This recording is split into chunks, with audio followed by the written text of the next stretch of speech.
안녕하세요. 저는 마음에 묻은 딸과 든든한 두 아들을 둔 60대 후반 주부입니다.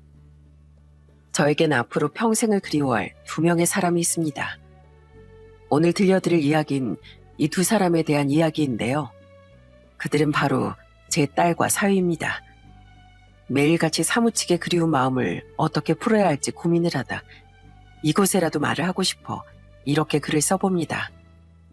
제 딸 얘기를 먼저 하자면 정말 동네에서도 소문난 효녀가 바로 제 딸이었어요.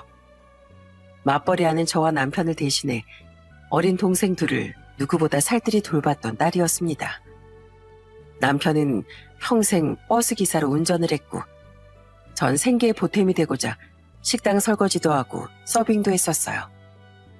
넉넉한 형편이 아니었기 때문에 일을 그만둘 수 없었고 저 대신 딸은 많은 일을 해주었습니다. 딸이 초등학교 5학년 때 제가 지금도 기억하는 사건이 있었는데요. 그날은 식당에서 일을 하다가 비가 너무 많이 와서 일찍 사장님이 장사를 접겠다고 하신 날이었어요. 부랴부랴 집으로 가보니 아직 애들은 집에 오지 않았죠.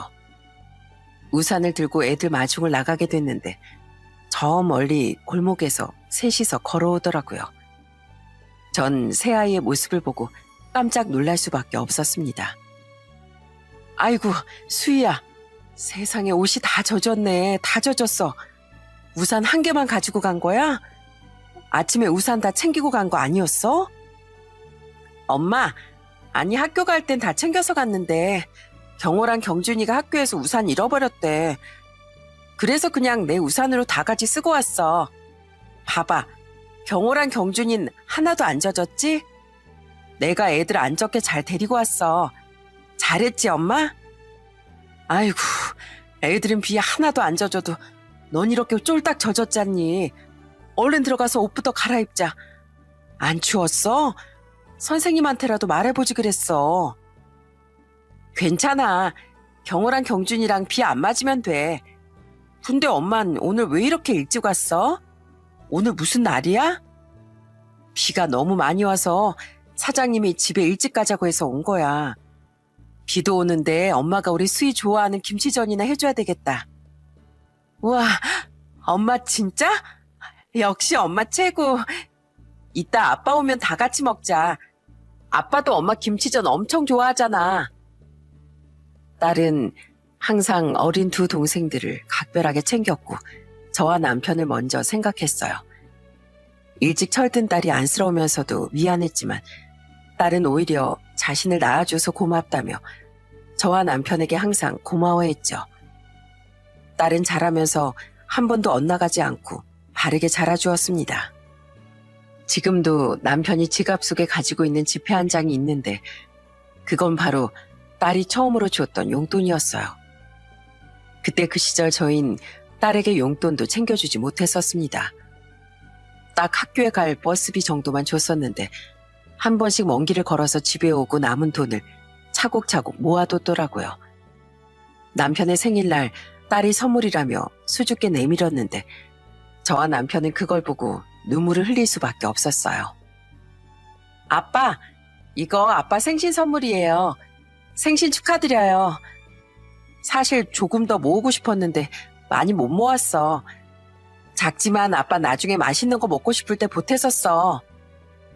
세상에, 어떻게 이 돈을 모았어? 엄마랑 아빠가 용돈을 넉넉하게 준 것도 아닌데.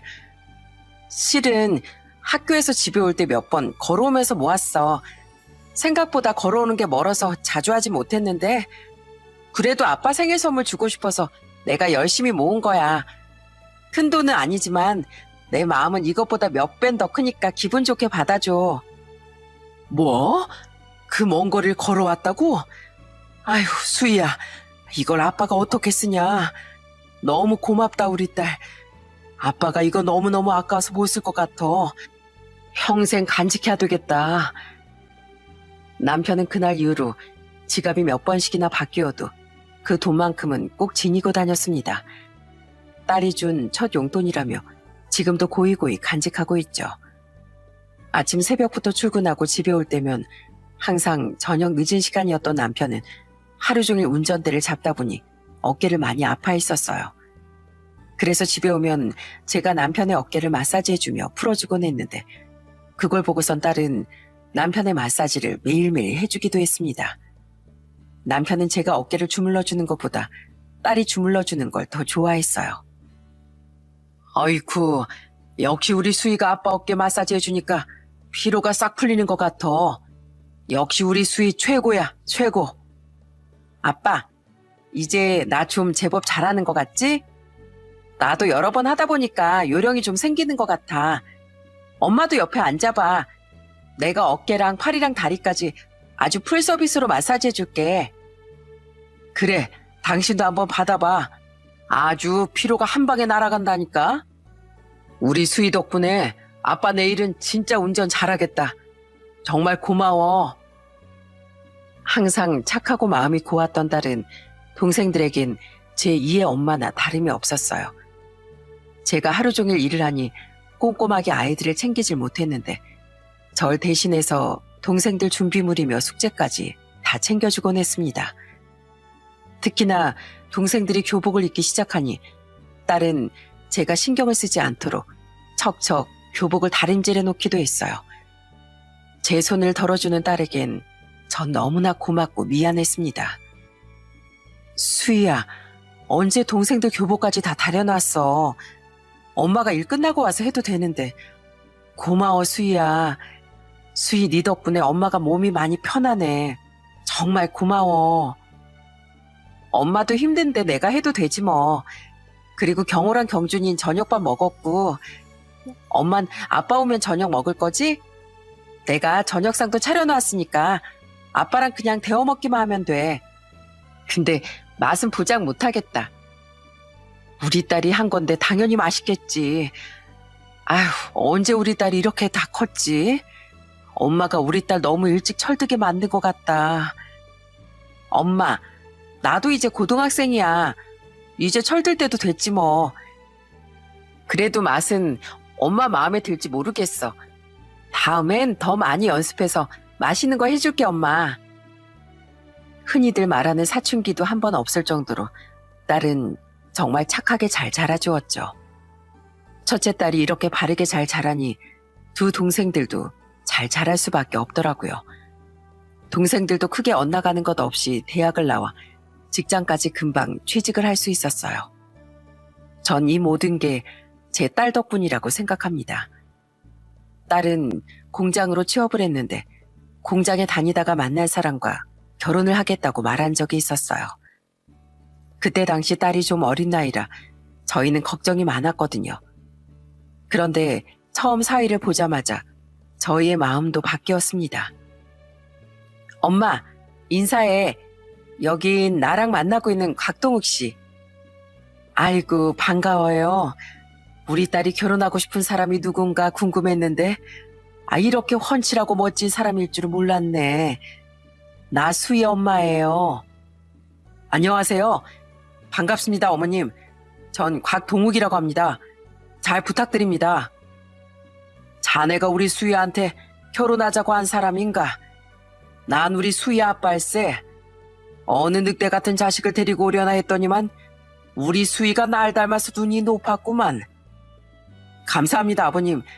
걱정 많으시겠지만 솔직히 제가 수희 씨한테 결혼하자고 했습니다. 저 수희 씨 눈에 눈물 안 나게 할 자신 있습니다. 사위의 첫인상은 정말 좋았어요. 곁에서 보니 딸에게도 살뜰하게 잘하고 항상 챙겨주더라고요. 밥을 먹을 때도 맛있는 반찬을 딸 밥 위에 자연스럽게 올려주는 걸 보고선 이런 사람이라면 우리 딸이 행복하겠구나 생각을 했었죠. 딸은 어린 나이였지만 결혼에 대한 확신이 있다며 얘기를 했고 저희도 그런 딸의 의견에 반대할 생각은 없었어요. 그런데 결혼 얘기를 꺼내고선 상견례 날짜가 도통 잡히지 않았어요. 무슨 일인가 싶어서 딸에게 상견례는 언제쯤 하는지 물어보기도 했습니다. 그러던 어느 날 사위와 딸이 저희에게 할 말이 있다며 찾아왔어요.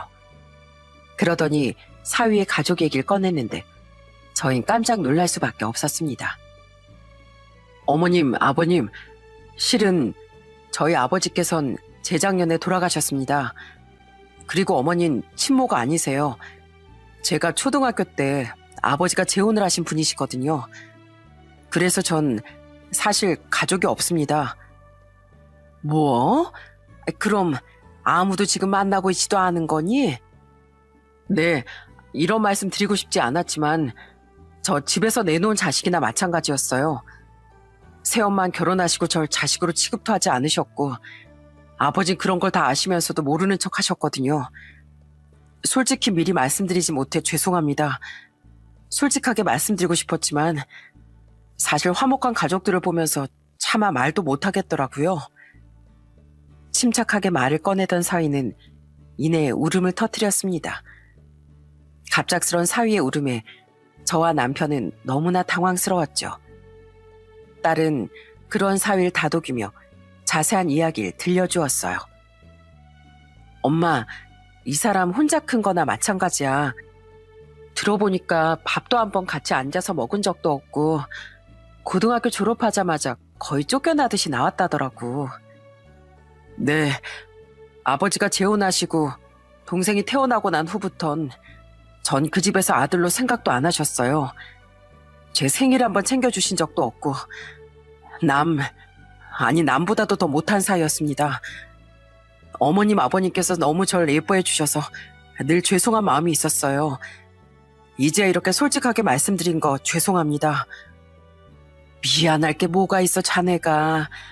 얼마나 힘들었어. 그래, 그 어린 나이부터 상처받았으면 지금도 얼마나 마음이 힘들겠나. 괜찮어. 그런 건 괜찮으니까 걱정하지 말게. 우린 다른 것보다 자네만 보고 우리 딸 결혼시키겠다고 한 걸세. 감사합니다. 정말 감사합니다, 어머님, 아버님. 제가 앞으로 잘하겠습니다. 수희한테도 절대 상처 주지 않게 할게요. 괜찮네. 이제 우리 가족이 될 텐데 서로 잘해야지. 자네가 참 힘들었겠어. 그 힘든 상황 속에서도 이렇게 훌륭하게 자랐으니 우리가 반대할 이유도 없지. 펑펑 우는 사위를 달래주면서 저와 남편은 너무나 마음이 아팠습니다. 정말 어린 나이에서부터 사위는 배다른 동생과 가진 차별을 겪었더라고요. 더군다나 친부가 돌아가시고 난 후에는 아예 연락조차 안 하고 산다고 했으니 얼마나 외롭고 힘들었을까 하는 생각이 들었어요. 자세히 말을 들어보니 사위한텐 돌아가신 친부 재산도 거의 물려주지 않았던 모양이더라고요. 신혼집 때문에 고민을 하는 것 같아 남편과 전 고민하다 한 가지 제안을 하게 되었습니다. 사실 자네가 좀 불편할 수도 있겠지만 혹시나 괜찮으면 우리 집에서 들어와 같이 살아보는 건 어떤가? 우리도 지금 일을 하고 있고 경호랑 경준이도 학교 다니면서 독립해 나가 사니까 같이 살아도 될 것 같은데 말이야. 정말요? 정말 어머님 아버님 댁에 들어가 살아도 되나요? 자네만 괜찮다면 우리야 상관없지. 다른 거 준비할 필요 없이 그냥 자네 집만 챙겨서 들어오게나. 집에서 지내면서 차곡차곡 돈 모아서 집 마련하고 나가면 되지.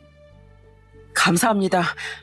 안 그래도 저희 신혼집을 어떻게 해야 되나 고민하고 있었는데 어머님 아버님 덕분에 고민이 해결됐네요.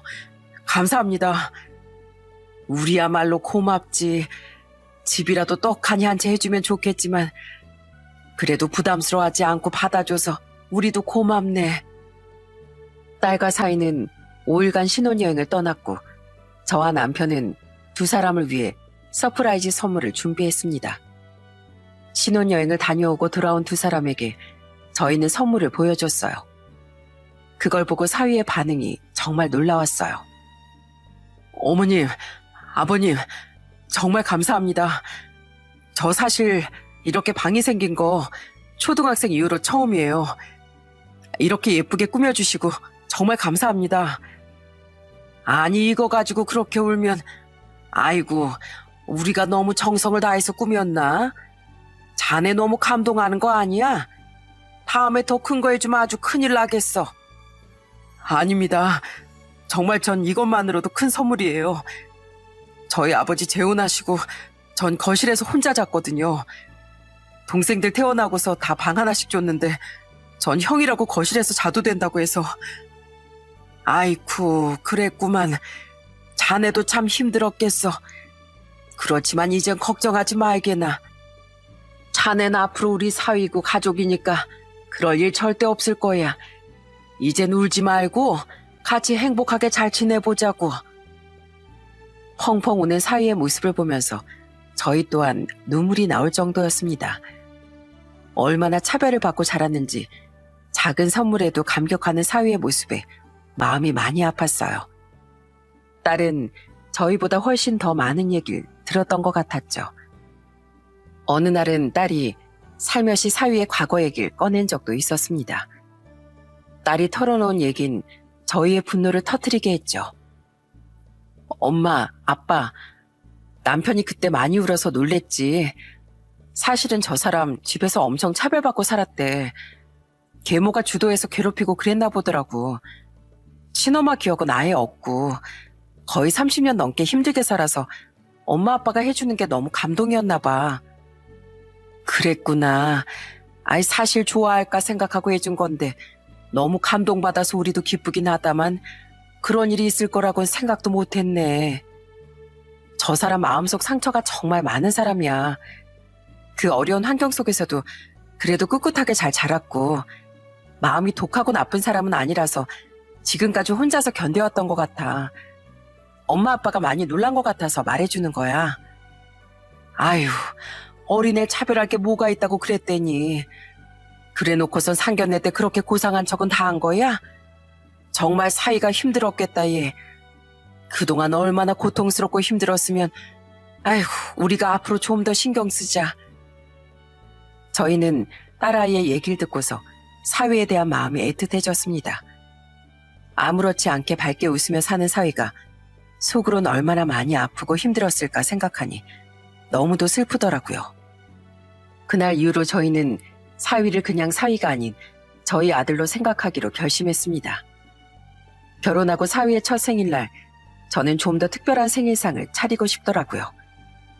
그래서 딸에게 물어봐 사위가 좋아하는 음식을 잔뜩 차려놓고 기다렸죠. 퇴근을 하고 돌아온 사위는 제가 차린 생일상을 보고 그 자리에서 눈물을 뚝뚝 흘리더군요. 어머니, 감사합니다. 저 평생 이런 생일상 처음 받아봐요. 어떻게 제가 좋아하는 음식으로만 이렇게 차리셨어요. 정말 감사합니다. 아유, 이게 뭐라고 이렇게 울어. 그만 울게. 어여와서 앉아.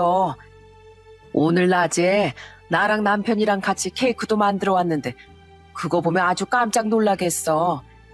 자네가 딸기 케이크를 좋아한다지? 수희한테 물어봤어. 모양이 좀 엉망이긴 한데 그래도 열심히 만들었으니까 맛있게 먹어주게.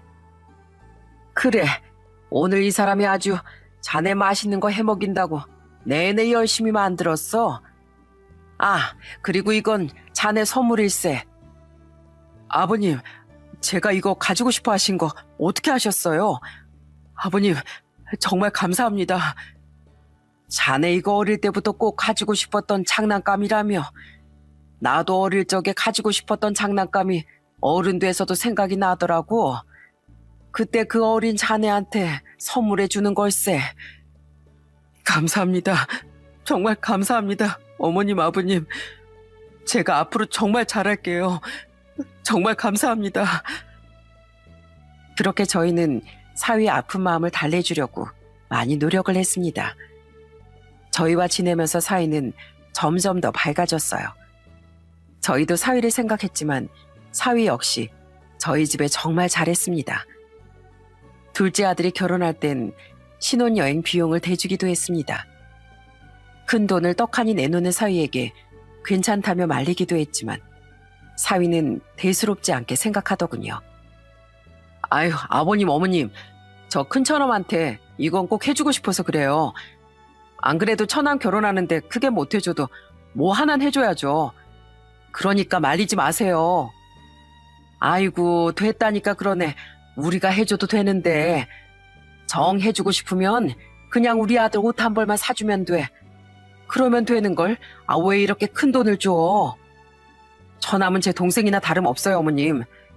지금까지 저 솔직히 처남이라고 생각하지 않고 제 동생이라고 생각하면서 지냈어요. 그럼 당연히 형으로서 이 정도는 해줄 수 있잖아요. 그러니까 어머니 말리지 마세요. 저 그러면 다음에 둘째 처남 장가 갈 땐 더 큰 걸로 해줄 겁니다. 저희 가족을 끔찍이도 생각하는 사위에게 저희는 늘 고마움을 느꼈습니다. 그런 저희의 마음을 알고 있는 듯 사위는 한결같이 잘했죠. 한 번은 사위와 술 한잔을 하면서 이런저런 얘기를 할 때가 있었어요. 사위의 어린 시절 얘기를 듣게 되었는데 그땐 사위의 손을 가만히 잡아줄 수밖에 없었습니다. 어머님, 저 실은 이렇게 실한 고등어 처음 먹어봐요. 맨날 동생들이 생선 다 먹고 나서 전 가시만 남은 고등어 먹었거든요. 오죽하면 학교 가서 급식에 나온 고등어를 먹었을 때가 제일 많이 먹었을 때였겠어요. 아이고, 그래? 아니, 이렇게 잘 먹는 걸 내가 또 구워줄 테니까 다 먹어. 자네가 이렇게 좋아하는 줄 알았으면 여러 마리 사올 걸 그랬네. 여보, 내일 시장에 가서 좀 실한 고등어로 내일 사옵시다. 아니에요.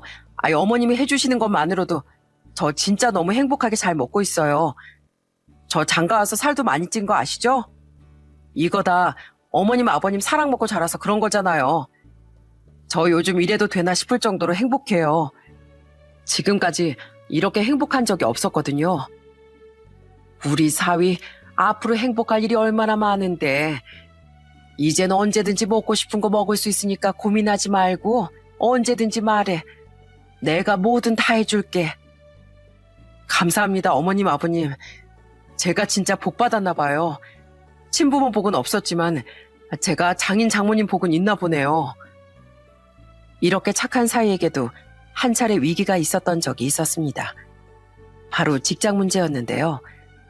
다니던 공장이 폐업을 하게 되면서 사위는 직장을 잃고 졸지에 백수 신세가 되었던 적이 있었어요. 그때 어떻게 해야 하나 몇 날 며칠 잠도 못 자고 고민하는 걸 본 남편이 사위에게 한 가지 제안을 했습니다. 자네, 혹시 버스 한번 몰아볼 생각 없는가? 다른 게 아니고 우리 회사에서 자리가 하나 나와서 말이야. 어차피 수습 기간에 연습도 많이 해봐야 하고 자네 전에 공장에서도 큰 트럭 몰아봤었지? 아마 그 정도면 금방 적응할 게야. 정말요? 아버님, 모든 자리만 주시면 제가 열심히 최선을 다할게요. 그래. 자네라면 성실하게 잘할 거라 생각하네. 내가 회사에 말해놓을 테니까 걱정하지 말게. 난 안 그래도 은퇴가 얼마 안 남아서 슬슬 정리하려고 했는데 딱 타이밍이 좋았지 뭐야. 자네가 열심히만 하면 금방 자리 잡을 거야. 그렇게 사위는 남편의 회사에서 버스기사로 일을 시작하게 되었습니다. 남편은 매일같이 사위를 데리고 연습을 하면서 금방 적응할 수 있도록 도와줬어요. 그랬더니 워낙 일도 잘했던 사위는 금세 적응을 하더라고요. 그렇지만 늘 서로를 위하고 배려해주는 딸과 사위는 딱 한 가지 고민이 있었습니다. 그건 바로 임신이었어요. 딸과 사위는 얼른 아이를 갖고 싶어 했지만 몇 년을 노력해도 아이는 생기지 않았거든요. 한 5년을 열심히 노력했는데 아이가 생기지 않아 인공수정을 시도하게 되었죠. 그런데 인공수정마저도 잘 되지 않아 결국 시험관까지 시도하게 되었어요. 그런데 여러 번의 시험관을 거치면서도 임신은 쉽게 이루어지지 않았습니다. 딸아이는 호르몬제를 맞다 보니 온 몸이 퉁퉁 부을 때도 많았고 힘들어할 때도 많았어요. 결국 두 사람은 결단을 내렸죠. 어머님, 아버님, 저희 시험관 포기하려고요. 지금까지 많이 노력했는데 아직은 저희한테 아이가 올 때가 아닌 것 같아요. 아내 몸도 점점 안 좋아지고 이렇게 하면서까지 아이를 갖는 건 너무 제 욕심인 것 같아요. 자네 정말 괜찮겠어? 누구보다 아이 갖고 싶어 했잖아. 뭐 둘이서 그렇게 정한 거라면 우리야 할 말이 없네만 자네가 그렇게 원했던 일이니 걱정돼서 그러네. 네, 괜찮습니다. 저한테 누구보다 중요한 게 아내니까요. 더 이상 몸 힘들게 하고 싶지 않아요.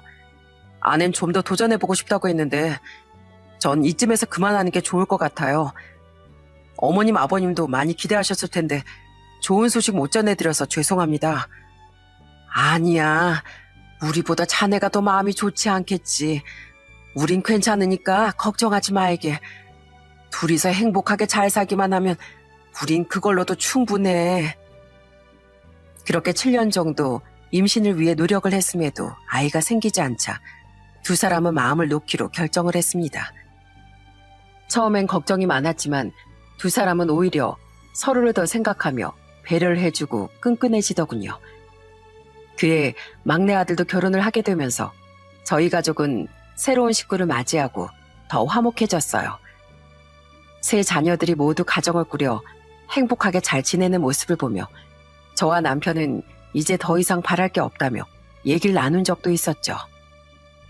여보, 그동안 참 고생 많았어. 우리 수희부터 경호, 경준이까지 다 결혼했으니 정말 이젠 우리가 할 일 다 한 것 같아. 그치? 그러게. 당신이 많이 고생했지 뭘. 새벽부터 버스 몰아야 한다고 나가는 남편 배웅하느라, 맞벌이 하느라, 애들 키우느라 얼마나 고생이 많았어. 앞으로는 우리 둘이서 오순도순 행복하게 잘 살아보자고. 우리 수희랑 사이가 앞으로 잘 돼서 좋은 집 구해나가면 우리도 전에 살던 고향에 내려가서 살자고. 바닷가 앞에 집 지어서 여유롭게 살면 참 좋겠네. 그렇게 저희는 행복한 미래를 꿈꿨었습니다. 앞으로는 좋은 날만 있을 거라고 생각을 했어요. 그렇지만 불행은 또다시 찾아오고 말았습니다. 어느 날부턴가 기침이 잦았던 딸은 병원을 다니기 시작했는데 한 달을 내내 약을 먹어도 낫지 않더라고요. 어느 날은 기침이 심해 피까지 비추기 시작했고 결국 큰 병원으로 가보게 되었습니다. 그런데 청천벽력 같은 소식을 듣게 되었죠. 바로 딸이 폐암 말기라는 소식이었어요. 온 가족은 슬픔에 빠지고 말았습니다. 이미 몸 이곳저곳에 암세포가 퍼져 있어 수술도 어렵다는 말을 듣고 더욱 큰 절망에 빠졌습니다. 그런 와중에도 사위는 희망을 잃지 않더라고요. 어머님, 아버님, 너무 슬퍼하지 마세요. 제가 어떻게든 우리 수희 다 낫게 할 거예요. 찾아보니까 말기암이라도 아직까지 생존하신 분도 계시더라고요. 수술은 못하더라도 항암이며 이것저것 해보면서 시작해봐요. 자네 고마워. 자네도 참 슬프고 힘들 텐데 우리가 오히려 자네한테 힘을 받는구만. 정말 고마워. 당연하죠. 저흰 가족이잖아요. 어머님, 아버님, 제가 꼭 수희 낫게 해드릴 테니까 걱정하지 마세요. 저만 믿으세요. 제가 무슨 수를 써서라도 수희 낫게 할게요. 딸이 투병하는 내내 사위는 단 한 번도 저희 앞에서 눈물을 보인 적이 없었습니다. 뒤에선 피눈물을 흘리고 있었을 테지만 힘들어할 가족들을 위해 꾹꾹 참았던 것 같아요. 지푸라기라도 잡는 심정으로 항암을 시작했을 때 딸의 머리가 차츰 빠지기 시작하더군요. 눈에 띄게 머리가 빠지기 시작하자 결국 삭발을 할 수밖에 없었습니다. 그때 사위 행동에 저희도 깜짝 놀란 적이 있었어요. 어머, 여보 머리는 왜 깎아? 됐어, 내 머리만 깎으면 되는데 그 아까운 머리 언제 다시 기르려고. 내 머리는 금방 자라니까 걱정하지 마. 당신 다 낳고 나서 같이 기르면 되지 뭐. 봐봐, 나 두상 엄청 예쁘지? 내가 다른 곳은 몰라도 머리 두상 하나는 엄청 예쁘다니까. 다행이다. 당신 평생 내 두상 이렇게 예쁜 거 못 볼 뻔했잖아. 이렇게 보여줄 수 있어서 얼마나 행운이야. 그러네. 당신 두상 진짜 예쁘다. 내 머리는 어때? 좀 못생겼지. 엄마가 예쁘게 해주려고 이리저리 굴리면서 재웠다던데 아무래도 좀 안 예쁜 것 같아. 아니야, 지금 얼마나 예쁜지 알아? 솔직히 이렇게 머리 깎고 두상 예쁜 사람 많지 않을걸? 우리 마누라만큼 예쁜 사람 아마 한 명도 없을 것 같은데? 사위는 딸이 슬퍼하지 않도록 가진 노력을 다했습니다. 지켜보던 저희들도 이렇게까지 할 수 있구나 라고 생각할 정도로 저희보다 더 딸을 살뜰하게 살폈죠. 그렇지만 말기암이라는 게 극복하기 어렵더군요. 딸은 시간이 갈수록 점점 더 기력이 약해져 갔고 하루 종일 음식조차 넘기지 못할 정도로 심각해져 갔습니다. 병원에선 마지막을 준비하라는 말까지 나오기 시작했어요. 저희는 딸과의 마지막 이별을 위해 그동안 함께 가보려고 했던 바닷가를 여행 가게 되었습니다. 딸과 사위, 저와 남편이 함께 바닷가 여행을 갔던 날, 아마 평생 잊지 못할 것 같아요. 딸은 그날이 가장 행복한 날이라고 했죠. 엄마, 나 오늘 진짜 너무 행복해. 오늘처럼 매일이 그랬으면 좋겠어. 답답한 병원에 있다 보니까 진짜 하루 종일 미쳐버릴 것 같았는데 이렇게 나오니까 너무 좋아. 그래, 다음에 우리 또 오자. 여기 정말 바람도 너무 선선하고 좋네. 다들 좋아하는 것 같아서 다행이야. 엄마가 나중에 여기서 살고 싶었거든. 엄마, 너무 좋은 곳인 것 같아. 오늘 정말 행복하다. 오늘처럼 이렇게 행복한 적 오랜만인 것 같아. 그래서 말인데 엄마, 나 부탁이 있는데 들어줄 수 있어? 그럼, 우리 수희 부탁이라면 꼭 들어줄 수 있지. 뭐든 얘기해봐. 엄마, 만약에 내가 떠나게 되면 저 사람 너무 힘들어하지 않게 해줘. 아직 젊잖아. 얼른 후를 털고 일어났으면 좋겠어. 그래, 알았어. 엄마가 꼭 약속 지킬게. 딸은 자신이 버티기도 힘든 상태가 되어서까지도 오로지 사위 걱정만을 했습니다. 사위 역시 딸이 눈 감기 전까지 딸만 걱정했죠. 두 사람의 애타는 그 마음을 누구보다 잘 알았던 전 이 여행이 더욱 마음이 아팠어요. 그렇게 여행을 떠나고 난 후 얼마 지나지 않아 딸은 점점 더 기력을 잃어만 갔습니다. 하루를 버티기도 힘든 상황까지 이르르고 나서야 사위는 겨우 딸의 손을 놓아버릴 수 있었죠. 그렇게 딸과 이별을 하게 되었습니다. 딸의 장례식이 어떻게 치러진지도 모를 정도로 정신없이 그렇게 딸을 보냈던 것 같아요. 하루 종일 실신과 오해를 반복하다 겨우 딸의 장례를 치르고 돌아왔을 땐 저와 똑같은 처지의 사위를 보게 되었습니다. 사위는 집에 오자마자 다시 오열하기 시작했어요. 어머님, 저 방에 못 들어가겠어요. 수희가 당장이라도 나와서 인사해 줄 것 같은데 저 어떻게 해요? 저 이제 어떻게 살아요, 어머니? 곽서방, 자네 여기서 이러면 어떻게 하나? 정신 차려야지.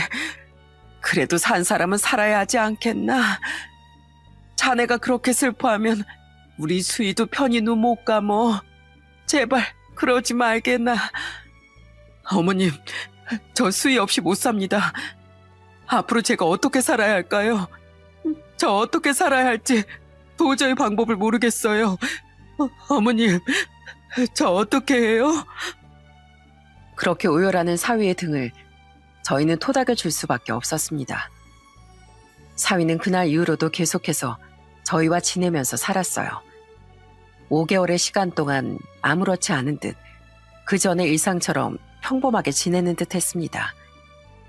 그렇지만 저희는 밤마다 그게 진실이 아니라는 걸 알 수 있었어요. 그 이유는 사위의 깊은 울음 때문이었어요. 늦은 새벽녘이면 사위는 소리 없이 울기 시작했죠. 견딜 수 없을 정도로 눈물이 나올 때면 들려오는 숨 넘어가는 소리에 저희 또한 숨죽여 울 수밖에 없었어요. 저희 앞에선 괜찮은 척 웃으며 인사를 했지만 사위는 여전히 밤마다 저희 딸을 그리워했어요. 1달, 2달, 그렇게 5달이 지나고 나서야 저희는 결심을 했습니다. 여보, 아무리 생각해봐도 이건 아닌 것 같아. 곽서방, 우리 이제 보내줍시다. 아직 창창하게 젊은 나이에 이렇게 지내는 건 곽서방한테도 안 좋을 것 같아. 나도 그렇게 생각하지만 곽서방이 받아들일 수 있겠어? 지금도 우리 수희 떠난 거 받아들이지 못하는 것 같은데 시간 지나면 나아질 거라 생각했었는데 어떻게 시간이 지날수록 점점 더 힘들어하는지 나도 어떻게 해야 할지 모르겠어. 우리가 보내줘야 돼요. 여기 있으면 우리 수희 생각만 더 날 수밖에 없어. 우릴 보면서 얼마나 생각이 많이 나겠어. 그러니까 냉정하게 보내줍시다. 안 간다고 해도 우리가 보내야지. 저러다가 큰일 나겠어.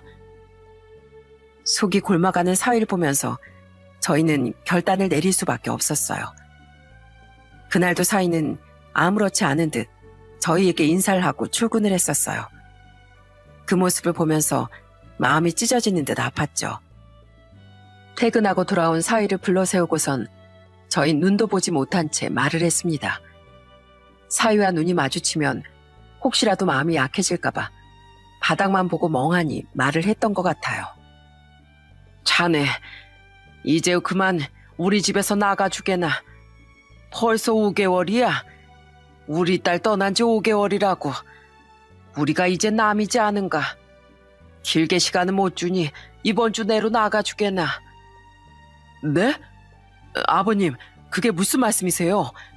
저 못 나갑니다. 저 아버님, 어머님 생각 다 알아요. 저 정신 차리라고 그러시는 거죠? 저 괜찮아요. 저 안 나갈 거예요. 제가 가족들 놔두고 어디 나가요? 내가 왜 자네 가족이야? 우린 이제 남이야. 우리 딸도 떠난 마당에 자네랑 우리랑 사는 게 더 이상하지 않어? 밖에 나가서 물어보게. 누가 우리처럼 사는지. 다른 사람이 뭐가 중요해요, 아버님. 억지로 그러지 마세요. 저 절대 나갈 생각 없습니다. 자네 끝까지 이럴 건가? 어떻게 이기적으로 자네 생각만 하는가? 우리가 자네 보면 우리 딸 생각이 안 날 것 같아? 자네가 이렇게 우리 눈앞에 서성거리는 거 보면서 정말 정신병이라도 걸릴 것처럼 미쳐버릴 것 같아 그러네. 일주일 줄 테니 당장 나가게.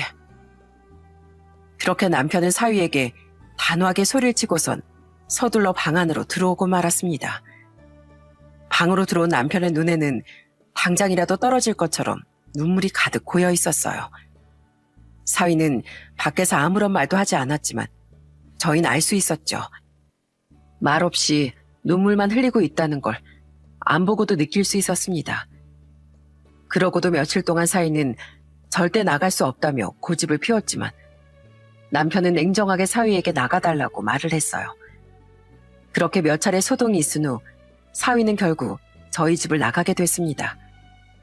정말 잘된 일이라고 생각을 하면서도 마음이 미어져 사위가 나간 날은 남편과 저는 부둥켜 안고 울 수밖에 없었어요. 여보, 우리 정말 잘한 거 맞지? 우리 진짜 잘 선택한 거 맞는 거지? 제가 어디 나가서 기댈 곳이나 있을지 몰라. 혹여나 또 상처받으면 어떡해. 잘할 거야. 당신 우리 동욱이 못 믿어? 지금껏 잘해왔으니까 혼자서 잘할 거야. 우린 동욱이 믿고 있자고. 그리고 언제까지 우리랑 같이 살 수는 없어. 동욱이한테도 힘든 일이고. 그러니까 그저 잘 살기만을 바라자고. 여보, 정말 우리가 잘한 거겠지? 당장이라도 데리고 와서 미안하다고 여기서 우리랑 같이 지내자고 하고 싶은 심정이야. 나도 마찬가지야, 여보. 우리한테 동욱이가 얼마나 소중한 사람인데. 그런데 동욱이 위해선 우리가 이러면 안 돼. 젊은 동욱이 앞길 막지 말자고. 그렇게 눈물로 사위를 보내고 난 후에도 저희 내내 사위를 그리워하며 살았습니다. 그런 저희의 마음을 알았는지 사위는 때때로 편지를 보내곤 했어요. 이미 전화나 모든 연락은 차단을 한 상태라 받을 수 없어 손수 글씨를 써서 편지를 보냈죠. 처음 1년은 그럴 수 있다고 생각을 했어요. 그 후 2년, 3년이 지나면서 저희 사위가 아직도 저희에게 편지를 보내고 있다는 것에 마음이 미어졌습니다. 그렇게 8년이라는 세월 동안 사위는 한 번도 빠짐없이 명절과 생일 때 편지를 보내왔어요. 그러던 어느 날 8년째 편지를 받던 날 사위에게 온 편지를 보고선 저흰 당장 뛰쳐나갈 수밖에 없었습니다. 어머님, 아버님, 잘 지내시죠? 직접 만나 안부를 묻고 싶지만 아무래도 힘들 것 같네요. 사실 이번에 보내드리는 편지가 마지막이 될 것 같아요. 어머님, 아버님, 지금까지 정말 감사합니다. 저에게 냉정하게 하셨던 이유도 저 다 알고 있어요. 제 미래를 위해서 어머님 아버님께서 그러셨던 거겠죠. 그렇지만 전 제 인생에서 수희 말곤 단 한 번도 다른 사람을 생각해 본 적이 없어요. 어머님 아버님 마음은 힘드시겠지만 아마 평생 전 수희를 잊지 못하고 살 것 같습니다. 어머님 아버님 앞으로 편지를 보내드리지 못하겠지만 늘 항상 어머님 아버님의 곁에서 제가 지켜드릴게요. 건강하세요. 의미심장한 내용으로 보내온 편지를 보고선 저와 남편은 당황스러울 수밖에 없었어요. 그런데 편지의 발신지를 보니 원래 오던 주소가 아니라 요양병원이더군요. 저희는 바로 그곳으로 향했어요. 요양병원에 도착해 설마 하는 마음으로 사위를 찾게 되었습니다. 그런데 절대로 없었으면 좋겠다고 생각했던 사람이 결국엔 그곳에서 나오더군요. 눈에 띄게 헬스케진 사위가 먼 곳에서 웃으며 저희를 보고 다가왔습니다. 저흰 그 자리에서 오열할 수밖에 없었어요. 아니, 이게 무슨 일이야? 왜 자네가 여기 있어? 왜 자네가 어디 아프기라도 한 거야? 다쳐서 여기 있는 거지? 그런 거지? 아이, 역시 병원 주소로 보내면 오실 것 같았는데 어쩔 수 없었네요. 이렇게라도 어머님 아버님 보니까 제가 너무 기뻐요. 여기 정말 좋죠? 앞엔 바닷가도 있고 여기 산책로도 얼마나 좋은지 아세요? 자네 지금 무슨 소리 하는 거야? 어디가 아파서 여기 왔냐고. 도대체 어디가 그렇게 아파서 요양병원까지 왔어? 아버님도 참, 저 수희 곁으로 가려고요. 저 췌장암이래요. 그래도 금방 수희 곁으로 갈 수 있을 것 같아요. 아버님, 어머님, 걱정하지 마세요. 저 이렇게 아프지 않고 지금은 잘 지내고 있어요. 아이고, 자네, 이렇게 아픈데 왜 말을 안 했어? 아프다고 좀 와달라고 편지를 진작 보냈어야지. 그동안 왜 말도 안 하고. 미안하네. 정말 미안하네. 아니에요, 아버님. 제가 더 죄송하죠. 그래도 마지막으로 어머님, 아버님 이렇게 뵐 수 있어서 너무 좋아요.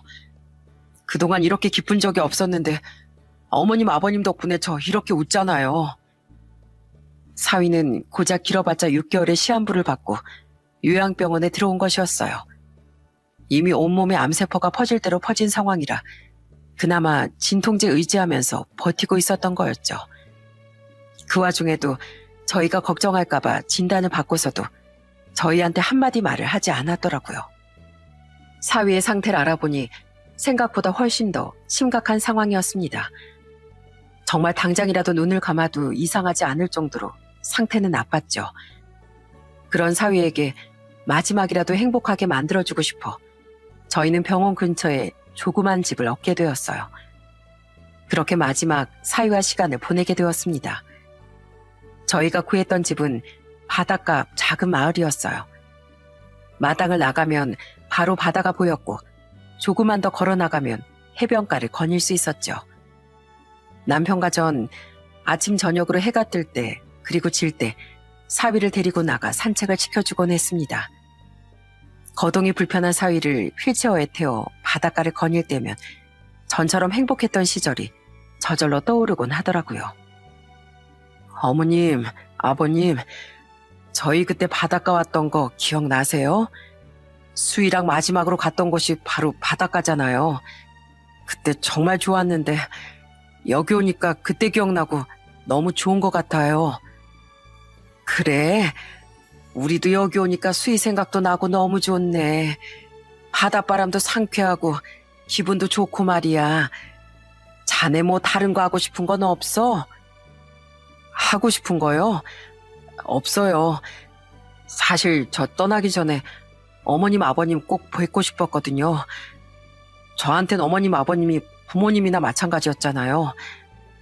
저 항상 사랑으로 보살펴 주셔서 정말 감사합니다. 이 말 꼭 드리고 싶었어요. 우리가 뭐 한 게 있다고 그래. 자네야말로 우리 집에 와서 누구보다 가족들 아껴주고 사랑해줘서 고맙지. 누구보다 우리 딸 사랑해주고 아껴주고 우리 아들들도 친동생처럼 챙겨줬잖아. 자네 덕분에 우리들이야말로 좋았어. 정말 고마워. 진짜요? 어머님, 아버님께 그런 얘기 들으니까 너무 기분이 좋네요. 저 하나 소원이 있는데 들어주실 수 있으세요? 뭔데? 아이, 우리 사이가 바라는 거라면 내가 뭐든 해줄 수 있지. 저 어머님 고등어 구이 다시 꼭 먹어보고 싶어요. 그거 하나면 저 밥 한 그릇 뚝딱 다 먹을 수 있을 것 같아요. 어머님 고등어 구이 해주실 수 있죠? 아이고, 그럼 고등어 100마리도 구워줄 수 있지. 그깟 거 일도 아니야. 오늘부터 우리 사위 반찬은 고등어 구이야. 사위는 마지막으로 먹고 싶다는 반찬이 바로 제 고등어 구이였습니다. 어릴 적 서름에 제대로 먹지 못했던 그 고등어 구이가 제 덕에 가장 좋아하는 반찬이 되었다면서 꼭 먹고 싶다고 했죠. 그때 당시 사위는 이미 위까지 암세포가 퍼져서 소화를 잘 못 시키고 음식도 잘 못 먹는 상황이었어요. 그래도 제가 해준 고등어 구이는 정말 맛있게 잘 먹더라고요. 잘 넘기지 못하면서도 꾸역꾸역 어떻게든 삼키려고 하는 사위를 보며 저는 눈물을 삼킬 수밖에 없었어요. 사위는 마지막 눈을 감기 전까지도 저희를 생각했습니다. 상태가 너무 좋지 않아 다시 요양병원으로 입원하게 된 날, 사위는 저와 남편의 손을 꼭 잡으며 말을 했어요. 어머님, 아버님, 저 이제 수희 곁으로 가고 싶어요. 제가 말씀드린 거 잊지 않으셨죠? 저 눈 감으면 수희 옆에 놓아주세요. 그래, 내가 자네 소원 꼭 이루어줄 테니까 아무 걱정하지 마. 힘들지? 자네가 지금까지 이렇게 버텨온 거 정말 고마워. 자네 덕분에 우리도 우리 딸 잘 보낼 수 있었어. 어머님, 아버님, 걱정하지 마세요. 제가 얼른 가서 수희랑 잘 지내고 있을게요. 그러니까 저까지 없다고 슬퍼하지 마시고 어머님, 아버님 하고 싶은 거 마음껏 하시다가 정말 나중에 이젠 가야 할 때가 됐다고 생각했을 때 그때 다시 만나요. 그래, 고맙네. 자네 우리 딸 거기서도 잘 부탁하네. 그리고 곽서방 자넨 우리한테 사이가 아니고 아들이야. 사위는 저희의 마지막 말에 웃음을 지었습니다. 그날이 사위가 정신을 차리고 있었던 마지막 날이었어요. 며칠 뒤 사위는 딸의 곁으로 떠나게 되었어요. 남편과 전 사위의 장례를 치르고 딸이 잠들어 있는 곳 옆에 사위를 보내주었답니다. 그렇게 사위는 저희와 함께한 지 7개월 만에 세상을 떠나게 되었어요. 딸이 떠난 지 8년이 지난 후 사위마저 저희 곁을 떠나게 되었지만 지금은 사위의 마지막 말을 지키려고 노력하고 있습니다. 끝까지 행복하게 잘 지냈으면 좋겠다는 사위의 말을 듣고 저와 남편은 잘 버티고 있어요. 마지막으로 사위에게 정말 하고 싶은 말이 있습니다. 우리 각서방, 그곳에서도 정말 행복하게 잘 지내고 있겠지? 딸이랑은 잘 지내고 있는 겐가? 꿈에서라도 한번 만난다면 참 좋을 것 같은데 역시나 우리 곽서방은 나랑 남편이 힘들어할까봐 나타나지도 않는구만. 잘 지내고 있는 걸로 알고 있겠네. 자네 덕분에 우린 너무나 행복했어. 진실한 사랑이 무엇인지 자네 덕분에 알게 되었고 우리에게 진정한 사랑을 알게 해줘서 정말 고맙네. 우리가 나중에 다시 만날 때 기다리며 우리도 지금 이 순간을 열심히 살아갈 테니까 조금만 더 기다려주게나. 정말 보고 싶고 정말 사랑하네. 그곳에서도 항상 행복하길 빌어. 저희는 시간이 날 때면 항상 딸과 사위를 보러 다녀오곤 한답니다. 두 사람이 함께 잠들어 있는 모습을 볼 때면 사랑이라는 게 어떤 걸까 생각이 들곤 하죠. 너무나 착했던 딸과 사위, 두 사람이 그곳에서나마 행복하게 잘 지내길 기원하고 있습니다. 어떤 사람은 사랑이라는 감정이 눈에 보이지 않기에 쉽게 속일 수 있다고 생각을 하죠. 그렇지만 사랑은 눈에 드러날 수밖에 없는 감정이라고 생각한답니다. 아무리 숨기려고 해도 숨겨지지 않는 게 사랑이라고 생각을 해요. 저에겐 세상의 모든 걸 이겨낼 수 있는 게 바로 사랑이랍니다. 여러분들에게 사랑은 어떤 의미인가요? 제 이야기는 여기서 마칩니다. 삶에 치여 힘드신 분들 많이 계시죠? 끝을 알 수 없는 암흑 속에서 어떻게 해야 할지 갈피를 못 잡고 계시는 분들도 많으신 것 같은데요. 언젠간 그 터널이 끝나고 새로운 빛을 볼 수 있을 날이 온다는 걸 꼭 얘기해드리고 싶네요. 모두들 파이팅 하시고 행복하시길 바랍니다.